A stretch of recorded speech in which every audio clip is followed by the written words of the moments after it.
একটা মেয়ে 4-5টা ছেলের সাথে কথা বলতেছে, প্রেম করতেছে, আর এসব কিছু জেনেও একটা ছেলে তাকে পাগলের মতো এখনো ভালোবাসতেছে, আর তার জন্যই অপেক্ষা করতেছে যে সে কোনোদিন ফিরে আসবে বা সে ভালো হয়ে যাবে। এই গল্পটা শোনার পরে ভাবতেছিলাম যে মানুষ কতটা বোকা হলে এরকম একটা ভালোবাসা মানুষকে দূরে ঠেলে দেয়। আসলে সত্যিকার অর্থে মেয়েরাও এই কথাটা মানে। একটা ছেলে একটা মেয়েকে যতটা ভালোবাসতে পারে তার 1/5 মেয়েরা কখনো ভালোবাসতে পারে না। ছেলেরা প্রচন্ড পরিমাণে ভালোবাসতে জানে, আর যাকে ভালোবাসে জীবনের সবটুকু তার জন্য উজাড় করে দেয়। সম্পর্কটা শুরু হয় 2019 সালের 17 নভেম্বর ওর খালাতো বোনের মাধ্যমে। ওদের বাসায় বেড়াতে আসে, দেন সেখান থেকে কথা শুরু। কিছুদিন পর বেড়ানো শেষ হলে ও চলে যায় হেমায়তপুর ওদের বাড়িতে, আর যাওয়ার আগে ওর আম্মুর নাম্বার দিয়ে যায়। এভাবে সুন্দর কাটতেছিল দিনগুলো। তার সাথে সম্পর্কটা ছিল 3 বছর। প্রথম 1.5 বছর ছিল শুধুই ভালোবাসা, আর পরের 1.5 বছর ছিল শুধুই অবহেলা, ঝগড়া, ব্লক, আনব্লক, এসবই কেটে গেল 1.5 বছর। সুখের সময়টা খুব তাড়াতাড়ি হারিয়ে যায়। 1.5 বছর সব সুন্দরই ছিল, তারপর থেকে সবকিছু আস্তে আস্তে করে চেঞ্জ।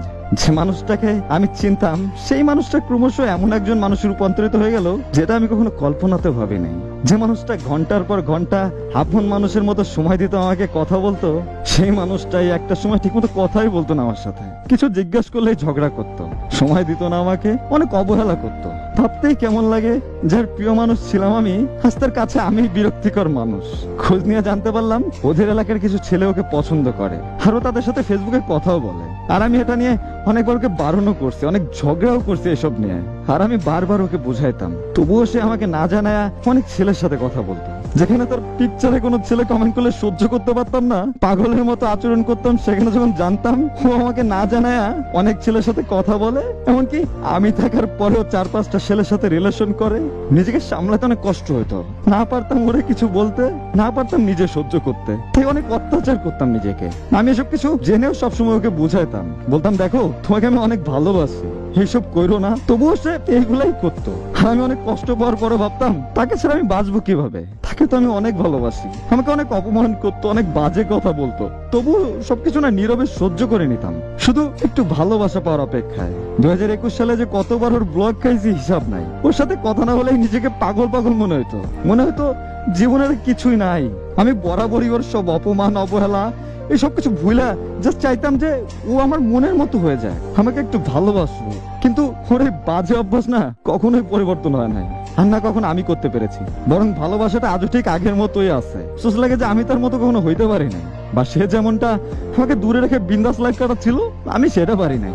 তবুও সমাপ্তিতে তাকে আমি আমার করে পাই নাই। আর এটাই হচ্ছে কাউকে সবটুকু উজাড় করে ভালোবাসার শাস্তি।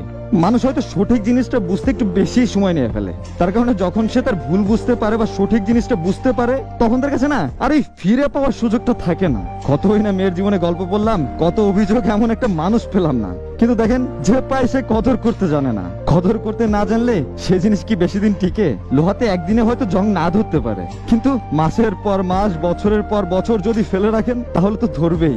আর যখন সেই জং ছাড়াতে যাবেন, দেখবেন লোহার গুণাগুণ তো শেষ এবং সেটা প্রায় ধ্বংসের দিকে। এমন মেয়েগুলোও একটা দিন আফসোস করবে। বিশ্বাস করেন আমার কথাগুলো, তারাও প্রচন্ড পরিমাণে আফসোস করবে, আর আপনার থেকেও বেশি কষ্ট পাবে যেটা সে আপনাকে দিয়েছিল। সময় কাউকে না ছাড় দেয় না, নিজের কর্মের ফল নিজেরই ভোগ করতে হবে।